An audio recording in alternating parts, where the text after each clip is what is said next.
La paroisse internationale Cocody-Angré 8e tranche a abrité ce samedi 14 mars 2026 l'Assemblée générale du Conseil national des jeunes de l'Église du christianisme céleste diocèse de Côte d'Ivoire. La cour sainte, parée de blanc, reflétait la pureté et l'unité des délégués venus des quatre coins du pays et des différents districts de la ville d'Abidjan. Après le cantique invitant à la sanctification et la prière d'ouverture, le ton a été donné. Cette assemblée générale n'est pas qu'une réunion administrative, c'est un rendez-vous spirituel pour l'avenir de la dernière barque venue des cieux, a martelé le secrétaire général de l'Église du christianisme céleste diocèse de Côte d'Ivoire, le vénérable suprême évangéliste Gomé Hilaire, venu apporter son soutien à la jeunesse en cette journée. Monsieur le Président du Conseil national des jeunes, chers représentants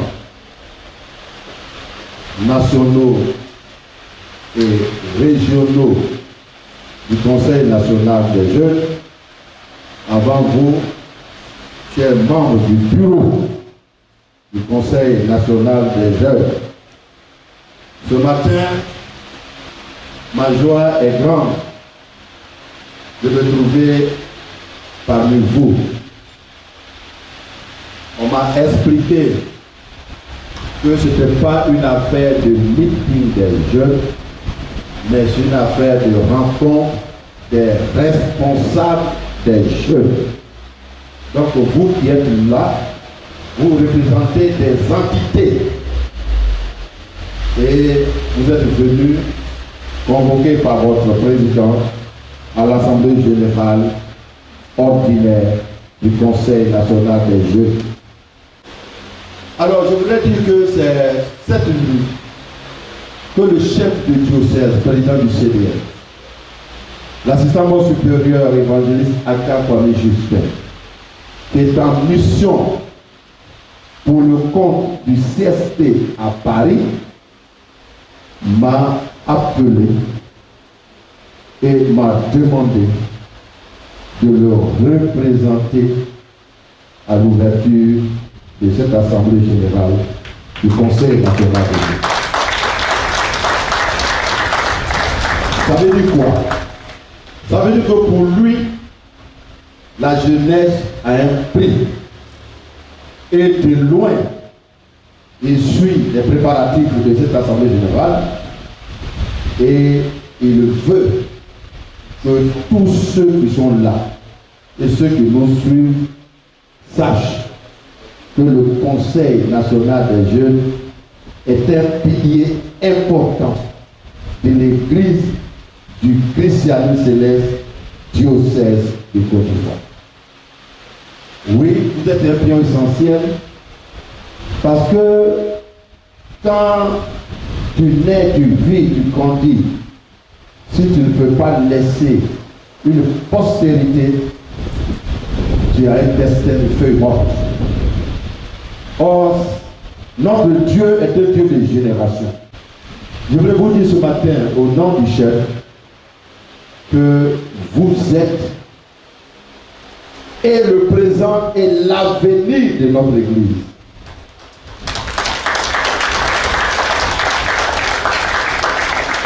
Et je suis heureux de savoir que vous en êtes très conscient. Parce que l'enfant qui est conscient de son rôle futur est à côté du Père pour apprendre. Et vous savez être à côté du Père. Et vous êtes à côté du Père. Que Dieu vous bénisse. Je voudrais pas être long, mais dire que votre assemblée générale est importante. J'ai vu le président Franck vers 3 heures du matin m'envoyer les documents et j'ai vu le contenu de votre assemblée générale. C'est une assemblée générale de responsables parce que vous venez traiter des questions essentielles. Je demande au Seigneur de vous assister, de faire en sorte que vos réflexions soient fécondes et qu'au sortir de cette assemblée générale, vous soyez soyez immédiatement sur le terrain pour travailler pour le Dieu de votre temps. Il a profité de cette occasion pour prodiguer des conseils à la jeunesse et à rassurer du rôle important que joue le diocèse de Côte d'Ivoire dans le processus de l'unification de l'Église du christianisme céleste dans le monde. Ne vous préoccupez pas des bruits de couloir. Ne vous préoccupez pas des cantiques mal façonnés. Ce que vous devez savoir, c'est que le diocèse de Côte d'Ivoire est dans la révélation de notre saint prophète Samuel Iléo Joseph Ochen.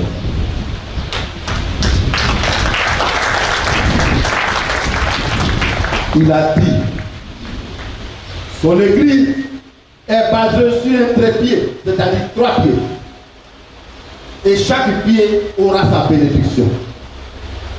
Il a dit, le premier pied c'est le Bénin, c'est là où l'église est née, et le Bénin a déjà sa bénédiction.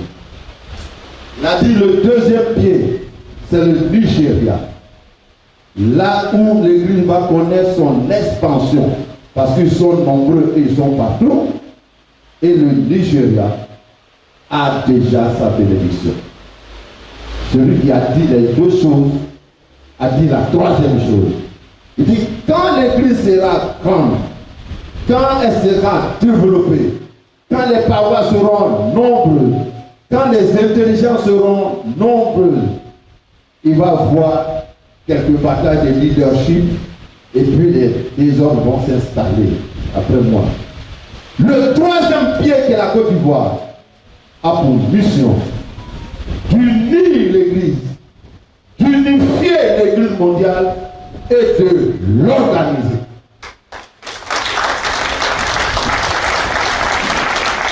Nos pères ont travaillé le terrain et notre génération a pour mission de participer à la réalisation de cette grande prophétie. Et c'est dans cette prophétie que nous sommes. La Côte d'Ivoire va unifier, la Côte d'Ivoire va participer à l'organisation mondiale pour que l'église de chauffage soit unie, indivisible, universelle, avec un pasteur mondial et chaque pays un diocèse et chaque diocèse un chef de diocèse. Bien avant d'entamer son discours d'ouverture à l'endroit de la jeunesse, le président du Conseil national des jeunes de l'Église du christianisme céleste diocèse de Côte d'Ivoire, le supérieur évangéliste Franck Vleyi, a demandé à l'assistance d'observer 1 minute de silence à la mémoire du devancier Zoku qui nous a quittés la veille de cette journée. S'adressant à l'assistance, il a dit ceci. Alors, en information, je tenais simplement à vous dire que notre Église traverse des moments de perturbation. Je préfère appeler ça comme ça, des moments de perturbation où finalement le jeune chrétien céleste ne sait plus à quel saint se vouer. Le jeune chrétien céleste entend plusieurs sons de cloche et puis il se demande finalement il fait quoi? Finalement il est dans quoi? Finalement il reste dans quoi? Et on sait également que la jeunesse sur les paroisses n'a pas trop de choix parce que souvent c'est les chargés qui changent de bord et puis qui entraînent la jeunesse avec eux, n'est-ce pas? Mais il est temps que, sans entrer dans du syndicalisme, il est temps que nous jeunes prenions notre avenir et notre destin en main. Parce que je veux dire, ça ne va pas continuer comme ça de façon éternelle, où du jour au lendemain, on change et on change et on change et on change les gens qui sont à la tête et puis finalement on ne sait même plus où aller. Ce que j'ai à vous dire, c'est que la personne qui ne va jamais changer, c'est Jésus-Christ de Nazareth. Et il faut rester focus sur Jésus-Christ de Nazareth. Si vous devez mettre votre confiance en un homme, vous serez perdu. Mais si vous mettez votre confiance en Jésus, et que dans votre âme et conscience, vous suivez la voie que Jésus met en vous pour vous dire, c'est en celui-là que tu dois te reconnaître comme chef, je vous assure que vous irez à bon port. C'est pourquoi il est important que chacun d'entre nous, dans cette période-là, reste calme. Ce n'est pas la peine de s'agiter. Restons calmes. Et puis, laissons le processus d'unification s'achever. Restons dans les mêmes positions dans lesquelles nous étions. Et laissons le processus d'unification s'achever. Pour que, de façon définitive et de façon claire, on sache qui l'Éternel met devant son troupeau en Côte d'Ivoire pour pouvoir aller de l'avant. C'est très important. Donc, restez calme, restez serein, restez imperturbable. Et puis, suivons seulement la voie que Jésus-Christ nous trace pour aller vers des lendemains meilleurs. Nous avons choisi de rester fidèles à Papa Aga Kwame Justin parce que déjà, ici même en Côte d'Ivoire, il a été choisi par les États généraux. Déjà, ici même, tout le monde a vu de la façon dont il a été adoubé par les deux pasteurs à la fois. Donc c'est la première personne qui en Côte d'Ivoire a reçu cet honneur et ce privilège. Et la confiance donc, du Bénin est toujours maintenue, n'est-ce pas, en la personne de notre chef de diocèse. Il y a beaucoup de remue-ménage, mais tout ça, ça va entrer dans l'ordre. C'est une question de jour. C'est juste une question de jour. Donc restons fidèles, restons dans le bateau, ne sortons pas du bateau. Le bateau a beau être agité, celui qui stabilise le bateau, il s'appelle Jésus-Christ de Nazareth. Même dans la Bible, lorsque le bateau était agité, le seul qui a réussi à calmer les vagues et les oracles, c'est Jésus-Christ de Nazareth. Donc restons sereins et imperturbables. Et puis sachant que ce que Dieu veut faire de l'Église, il va le faire. Il n'a pas besoin de notre contribution. Lui-même va le faire. Il va nous diriger vers là où coule le lait et le miel. Il est important qu'en cette année, on puisse se voir. On puisse se voir pour pouvoir savoir comment on marche. Cette réunion-là n'est pas pour vous demander de devenir un syndicaliste, non. C'est plutôt voir avec vous comment est-ce qu'on continue à marcher. Comment est-ce qu'on continue à faire nos activités. Parce que seuls seront retenus par l'histoire ceux qui ont travaillé sur le terrain. Ce n'est pas les bavardages, ce n'est pas les discours sur les réseaux sociaux qui vont faire la différence. Mais ce qui va faire la différence, c'est l'œuvre que nous allons faire. C'est pourquoi je vous exhorte à continuer à travailler. À continuer à travailler pour la gloire de Jésus-Christ. À continuer à lever l'étendard pour la gloire de Jésus-Christ. À continuer à faire de bonnes œuvres et à vous faire remarquer de façon positive dans vos régions, dans vos districts, par le travail que vous allez faire. Et tout à l'heure, nous allons vous dérouler le programme d'activité que nous avons cette année et nous allons vous demander de véritablement le repliquer sur vos différentes paroisses parce qu'il y aura certaines activités qui seront faites sur l'étendue du territoire national et pour ces activités-là, on aura besoin fortement que chaque région soit impliquée. D'accord? Donc c'est un peu les informations qu'on continue à vous donner.